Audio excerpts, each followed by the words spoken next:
pelan-pelan bang. Ya, kenapa kok dia bisa di situ bang?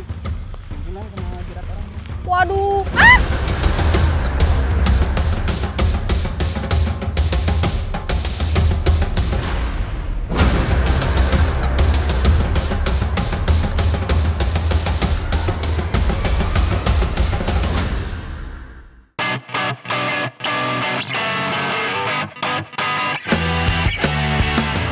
Beramai-ramai dari Desa Ketap, petualangan saya akan dimulai untuk menyusuri Sungai Karau dan mencari biota air tawar tentunya dengan cara yang tradisional.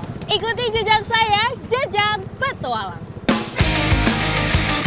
Perjalanan kami dimulai dari daratan Desa Ketam melalui sungai yang mulai dangkal. Kami melaju menuju Danau Karau. Nahkoda kapal cukup cekatan membawa perahu kami di sungai kecil dan dangkal. Untuk menuju ke lokasi memang membutuhkan waktu 1 jam perjalanan. Dan mencari ikannya harus ramai-ramai karena nanti butuh kerjasama ya bang. Menggunakan 5 kapal dan sekitar 15 orang, kami menuju ke lokasi selambau atau jebakan ikan. Setelah melalui perjalanan panjang, akhirnya kami sampai di lokasi. Ini memang posisi airnya surut dan perahunya juga kandas. Jadi harus didorong. Terus pas lagi didorong pun, ini ternyata dalamnya itu berlumpur. Memang diperlukan kesabaran yang tinggi untuk melewati sungai dangkal berlumpur. Ini di belakang saya ada namanya selambau. Ini alat tangkap ikan tradisional. Jadi nanti kita mau tarik ramai-ramai talinya supaya nanti selambaunya keangkat dan kita lihat di sana ada berapa banyak ikan karena sudah didiamkan seharian. Sebelum jaring diangkat, beberapa warga membersihkan dedaunan yang tersangkut di jaring.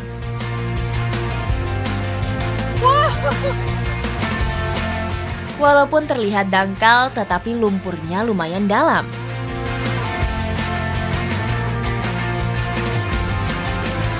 Itu seperti katrol. Jadi kita putar terus seperti ini sampai selambaunya itu kekunci. Nah, ikan-ikannya jadi terkepung tuh di bawah sana. Nanti kalau udah terkepung tinggal diambilin. Terus bang.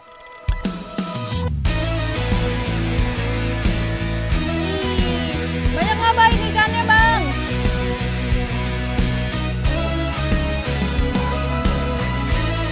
Ini ikan-ikan yang sudah terkepung. Kita giring sampai ke ujung selambau sebelah sana supaya lebih mudah untuk diambilin ikannya.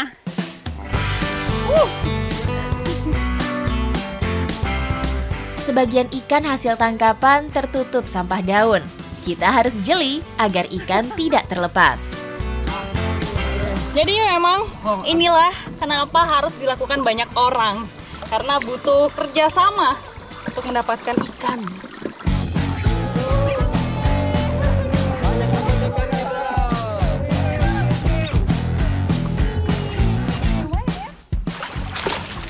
Wah, itu dia ikannya.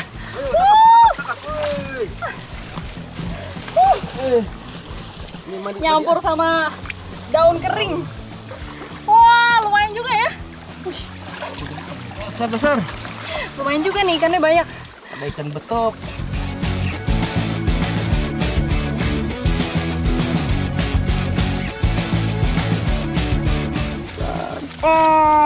Sebesar itu.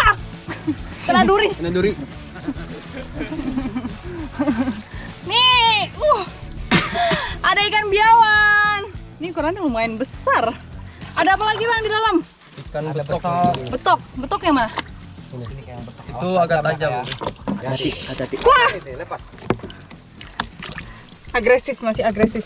Itu mehau cana juga kak. Ikan mehau. Ini kayak gabus. Ihung itu.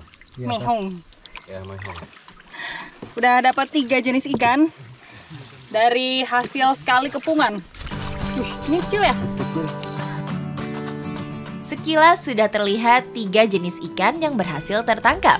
Ikan biawan, ikan betok, dan ikan mehong. yang masih satu keluarga dengan ikan cana.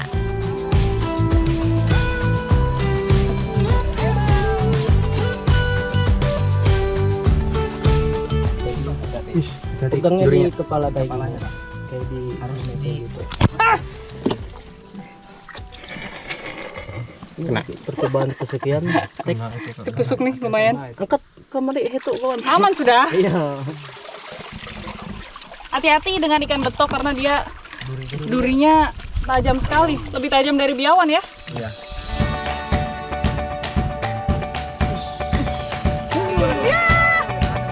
Aduh. Abis ini kita mau lanjut, ada jebakan ikan lainnya.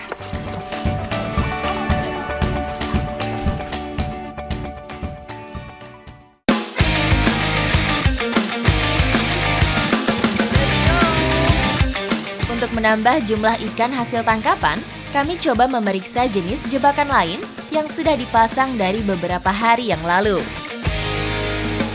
Wah, lumpurnya dalam. Karena perairan semakin dangkal, perjalanan kami lanjutkan dengan berjalan kaki. Sebelumnya, lukah dipasang secara menyebar agar memperbesar kemungkinan mendapatkan ikan. Ini dia ada lukah yang pertama. Ini mau langsung kita ambil aja. Dari mana bang? Waduh. Wah, udah ada ikannya. Wah, jebakan yang pertama sukses mendapatkan ikan. Untuk umpan menggunakan keong mas yang banyak hidup di sekitar danau. Nah, mana bang? Nah, ini nih. Keongnya yang udah dipecah kayak gini supaya lebih memikat aromanya. Rata-rata masyarakat mencari ikan dengan cara menjebak karena dianggap hasilnya lebih efektif dibanding dengan cara yang lain. Wow. Ini ikannya lebih banyak lagi. Segerombolan. Dah.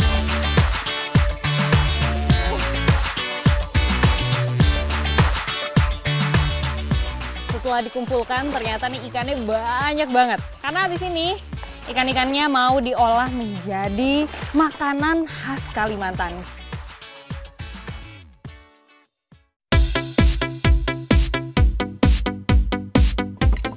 Kalau di daerah lain, ikan yang memiliki nilai jual yang rendah itu biasanya dijadikan ikan asin. Kalau di sini, semua jenis ikan bisa dijadikan ikan asin, termasuk ikan yang mahal-mahal. Pengawetan ikan dilakukan agar ikan dapat disimpan dengan waktu lama sebelum dipasarkan. Kenapa ikan betok ini disebut yang paling mahal? Karena yang pertama dia itu pertumbuhannya lambat, terus sulit dicarinya, dan kalau soal rasa, dia katanya yang paling enak. Untuk membersihkan ikan asin, wajib membuang bagian insang dan isi kepala, karena bagian ini sebagai sumber pembusukan tercepat. Kalau ikannya sudah dibelah selebar mungkin, lalu ditabur garam, setelah itu kita jemur sampai dia benar-benar kering. Untuk pengawetan menggunakan garam kasar, karena mempunyai kadar asam paling tinggi. Nah, kalau sudah dikasih garam, tinggal kita jemur sekarang.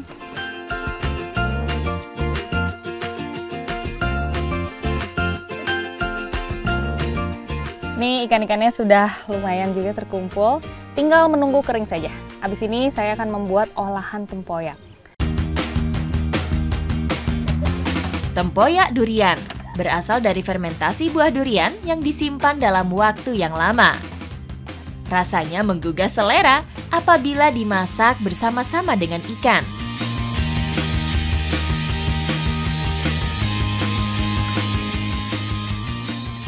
Dah, ini bumbunya udah, Bu.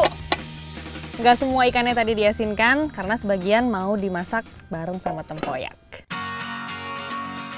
Siapkan api, wajan, dan goreng ikan.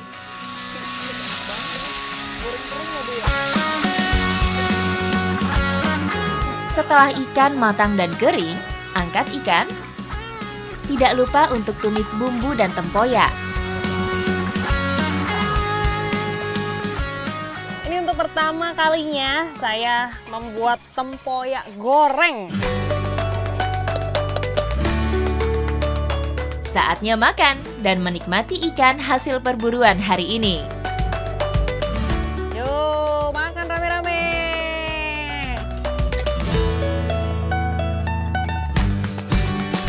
Nih, kita mau cobain ikan yang katanya rasanya enak banget ya.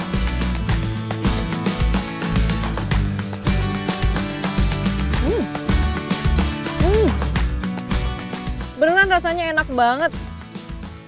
Dari si ikan itu sendiri, dia rasanya gurih terus ada manis-manisnya. Dari tekstur dagingnya juga kenyal, enak banget.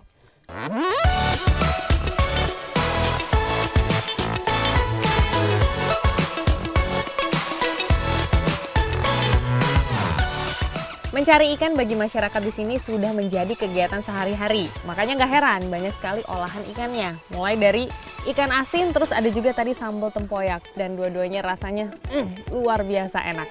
Ikuti jejak saya, Jejak Petualang.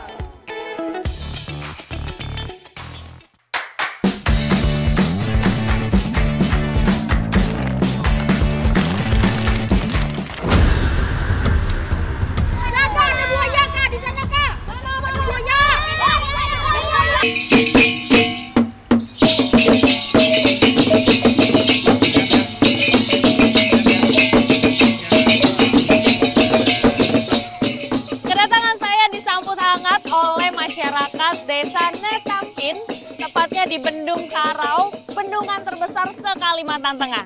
Mulai dari tari-tarian sampai ada atraksi yang akan ditampilkan nantinya. Ikuti jejak saya, Jejak Petualang. Berjarak sekitar 6 jam dari Palangkaraya, warga Desa Netampin ternyata sudah mempersiapkan acara yang sangat meriah. Penari, pemain musik, dan masyarakat lengkap menyambut kedatangan kami.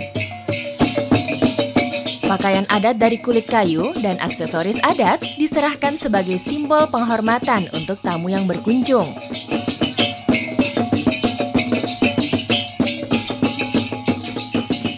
Sekarang saya sudah lengkap dengan atribut khas dari Dayak, memakai baju kulit kayu, mulai dari atasan juga nih ikat kepala, sampai ada selendangnya. Luar biasa, saya sudah seperti orang Dayak.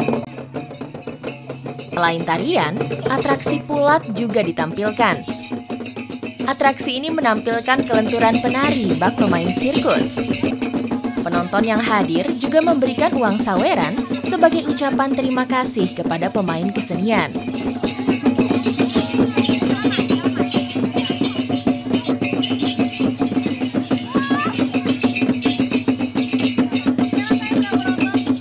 Tarian yang digunakan untuk menyambut tamu bermula dari tarian ritual belian yang digunakan untuk mengobati warga yang sakit. Alat musik yang digunakan berupa gendang, gong, kenong, dan gimer, sejenis beduk berukuran besar. Sekarang saya sudah memakai gelang khas. Jadi tarian ini namanya adalah tarian gelang dadas dan tarian gerang bawo. Gelang dadas, gelang bawo. Tari gelang bawo berasal dari suku Dayak Lawangan, sedangkan gelang dadas dari suku Dayak Mayang yang tersebar di 3 kabupaten, yaitu Barito Timur, Barito Selatan, dan Barito Utara. Untuk penggunaannya, gelang dadas digunakan oleh wanita dan gelang bawo untuk laki-laki. Sambutan yang sangat hangat dan juga ramai sekali. Sekarang saya akan melanjutkan aktivitas saya di Desa Netampin. Ikuti jejak saya, Jejak Petualang. Yeay!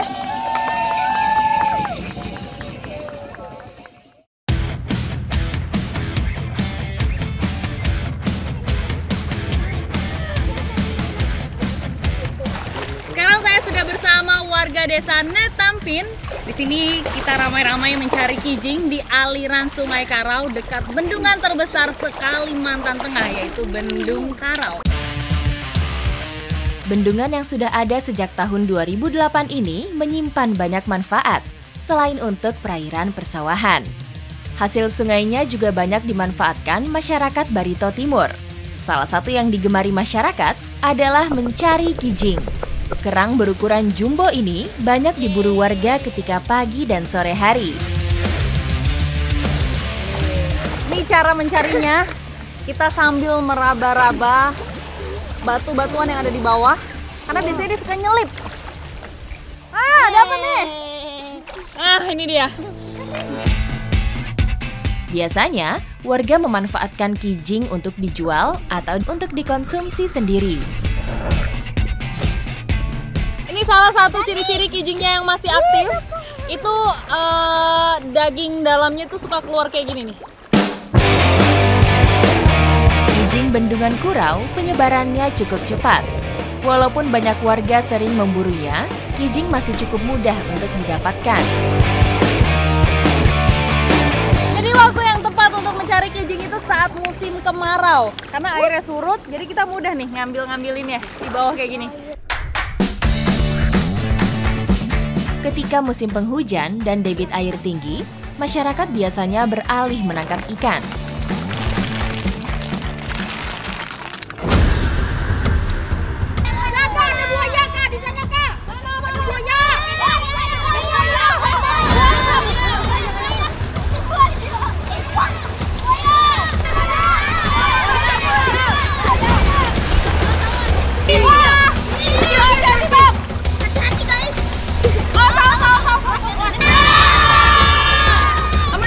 Aman sih, aman.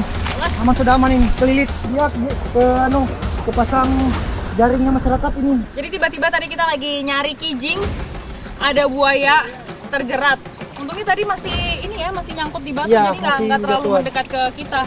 Tapi kasihan juga dia kayak gini, harus kita rilis selamatkan, harus dirilis berarti. Karakter buaya yang memutar badan ketika mendapatkan mangsa atau ketika dalam keadaan terancam menyebabkan jaring semakin melilit erat. Cukup sulit memang melepaskan jerat dari buayanya karena dia terlilit berkali-kali. Buaya air tawar memang cukup banyak ditemukan di perairan Kalimantan. Beberapa dapat tumbuh sampai berukuran besar dan dapat hidup berdampingan dengan warga. Aman, Bang. Buayanya udah terlepas dari jaring, udah siap untuk kita rilis supaya buaya ini bisa kembali ke habitatnya. Oke Bang, udah siap Bang? Oke. Hati-hati ya. Melepas buaya kembali ke habitatnya merupakan hal penting agar terjadi keseimbangan dalam ekosistem alaminya.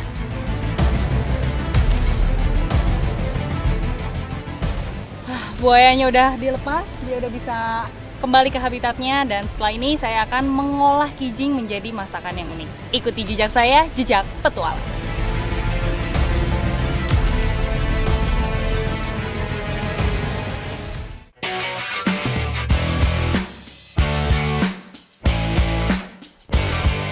Setelah ganti baju, sekarang saya mau mencari bahan tambahan untuk olahan masakan.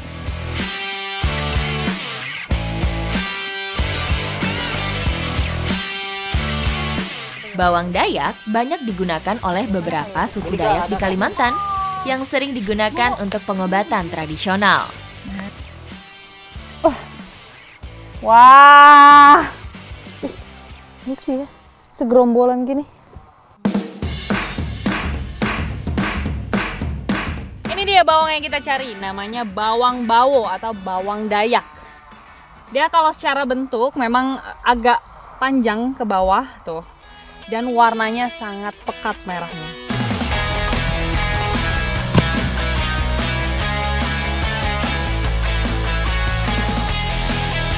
Seiring berjalannya waktu, bawang Dayak yang awal mulanya digunakan untuk pengobatan dan kecantikan juga digunakan untuk campuran masakan agar lebih nikmat.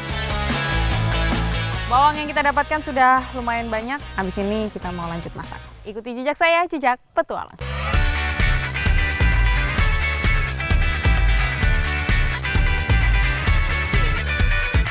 Agar lebih cepat terbuka dan mengurangi lendir ketika dimakan, kijing harus direbus terlebih dahulu selama beberapa menit.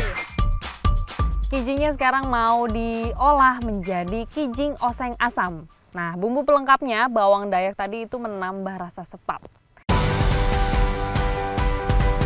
Semua bumbu juga harus dimemarkan agar memperkuat aroma rempah ketika dimasak. Ini nih daun yang nggak boleh ketinggalan, daun asam khas Kalimantan atau khas Dayak, namanya daun bamenu. Ini katanya bisa dimakan langsung nih. Daun ini wajib digunakan masyarakat Dayak, terutama untuk memasak tumis dan makanan berkuah. Ini tuh asamnya seperti daun kedondong. Mirip-mirip, Bu. Lama-lama enak juga kalau dimakan. Langsung telan nih.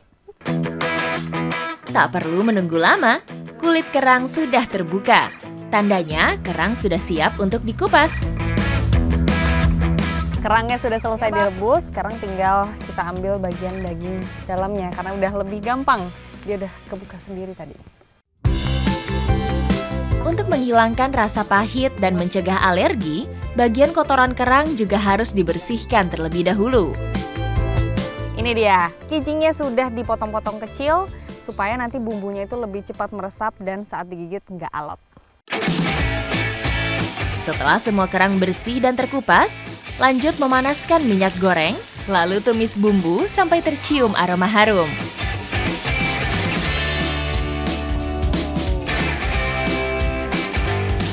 Ini tinggal tahapan terakhir yaitu bawang dayak.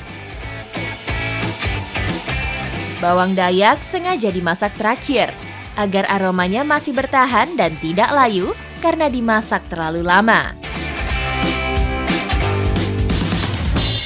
Kalau dari aromanya aja udah menarik, biasanya rasanya juga enak nih.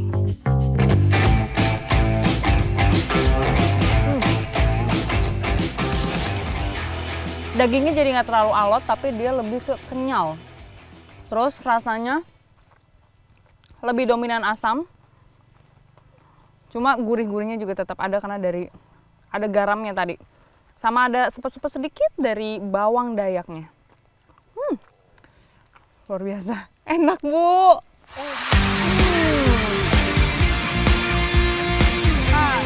Memasak dengan cara ditumis dapat meningkatkan rasa karena aroma dari rempah-rempah tidak tercampur ke air masakan. Nah, sekarang saya mau cobain bawang dayaknya. Rasanya cukup berbeda dengan bawang asli, tetapi bawang dayak memiliki rasa yang unik. Kalau kegigit memang sepetnya berasa banget. Berarti dia cocoknya memang untuk nambah ini aja ya, nambah rasa aja. Kijing yang berlimpah di aliran hulu Sungai Karau dijadikan sebagai mata pencaharian dan makanan alternatif bagi warga desa Netampit. Nih, makanya salah satunya adalah olahan kijing oseng asam. Rasanya marauh tuh. Ikuti jejak saya, jejak petualang.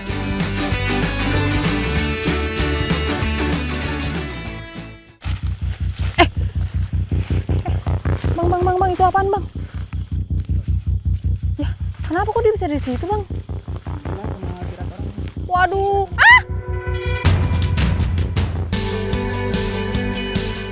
Hutan hujan Kalimantan memiliki ciri khas pepohonan yang rapat, menyediakan ekosistem yang tepat bagi tumbuhan liar yang akan kami cari kali ini. Desa Ketap terkenal sebagai pengrajin rotan. Ini dari tadi sepanjang perjalanan, di sekeliling saya banyak sekali duri-duri rotan yang menjalar. Nah, sekarang saya mau menuju ke tempat di mana saya akan mengambil rotan itu. Curah hujan yang tinggi di hutan tropis dan rimbunnya hutan membantu rotan tumbuh subur. Ini rotan yang kita ambil namanya rotan irit. Kalau di sini tuh rotan irit biasanya dia punya duri-duri lebih tajam dan lebih panjang sedikit. Terus kalau dari segi kelenturan dan ketahanan dia lebih bagus memang. Selain berfungsi sebagai pertahanan diri, duri ini membantu rotan tumbuh tegak. Rotan yang udah bisa dipanen itu biasanya usianya sekitar 3 tahun. Duri-duri halus yang menyelubungi rotan juga tidak boleh diremehkan. Sulit untuk mengeluarkan duri apabila tertusuk, bahkan dapat menyebabkan infeksi. Mana, Pak? Oke. Wah. Selain rotan yang kita ambil, saya juga mau ngambil ininya nih, umbutnya. Karena biasanya masyarakat suka umbutnya itu untuk disayur. Tumbuhan yang mulai jarang ditemui ini semakin menyulitkan para pencari rotan. Berjalan menempuh jarak yang tidak dekat sangatlah menguras tenaga kami. Kini kita mau lanjut ke proses pembuatan rotannya. Ikuti jejak saya, jejak petualang. Ayo, Bang!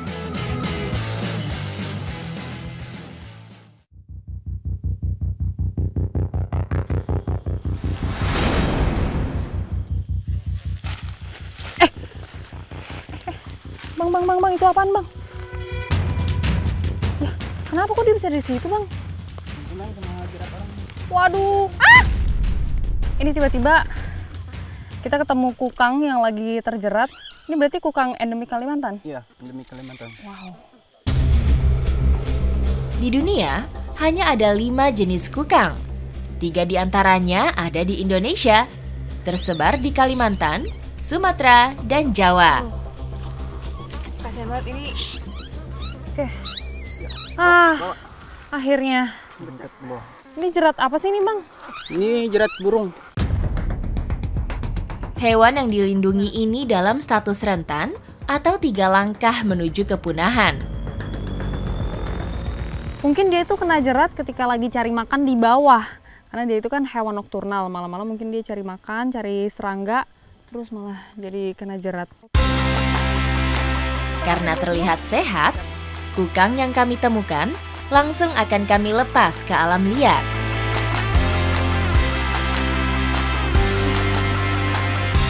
Kukang Kalimantan sudah kita rilis, dia sudah bisa kembali ke rumahnya lagi. Oke, abis ini saya mau melanjutkan perjalanan saya. Ayo, Bang. Yuk.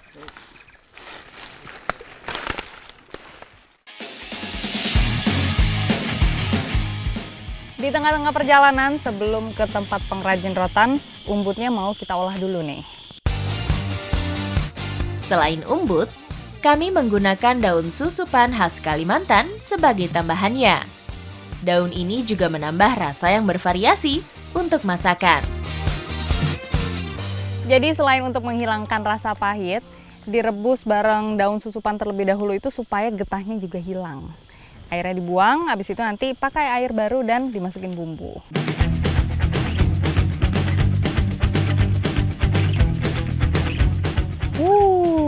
Oke, udah bisa masukin bumbu ya, Bang. Kami menambahkan asam jawa untuk lebih mengurangi rasa pahit dan memperlengkap rasa.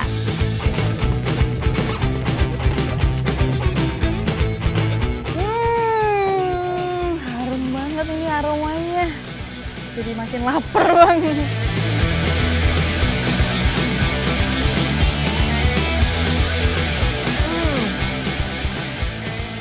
Sebenarnya setelah dimakan, ini bumbunya memang berasa, apalagi pedesnya, tapi pahitnya masih belum hilang. Jadi rasa asli dari umbutnya itu masih tetap ada.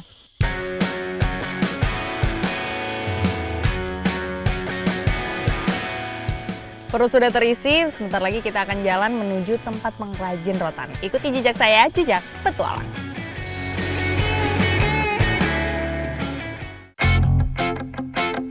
Indonesia menjadi negara penghasil rotan terbanyak di dunia. Salah satunya ada di Pulau Kalimantan. Hasil rotan dengan kualitas terbaik juga ada di Desa Ketap, Kecamatan Barito Timur. Memang banyak sekali yang bisa dibuat. Di sini ada tangguk, ada kipas, dan berbagai macam. Rotan dikenal dengan seratnya yang kuat dan lentur, menjadikan bahan terbaik untuk membuat kerajinan tangan atau furnitur. Selain dibuat kerajinan, rotan-rotan yang utuh juga biasanya dijual keluar Pulau Kalimantan. Sebelum dijual utuh, ada 3 proses yang harus dilakukan. Jadi sebelum dijual, ini rotan-rotannya itu juga harus dibersihkan dulu. Ini namanya pengelupasan kulitnya. Pakai ini nih, nama alatnya adalah kekuruk. Ini dia rotan yang sudah siap jual. Jadi setelah dikelupas kulitnya, lalu digosok seperti di amplas supaya permukaannya itu bersih seperti ini nih. Nah, kalau sudah diikat-ikat seperti ini udah siap untuk dijemur. Ini diikatnya juga per 40 kiloan kurang lebih. Ibu gimana, udah selesai? Wah. Ada banyak hal yang bisa saya pelajari dari Desa Ketap, mulai dari sumber daya alam yang berlimpah sampai kerajinan tangannya yang juga kaya. Semuanya saling berkaitan. Ikuti jejak saya, Jejak Petualang!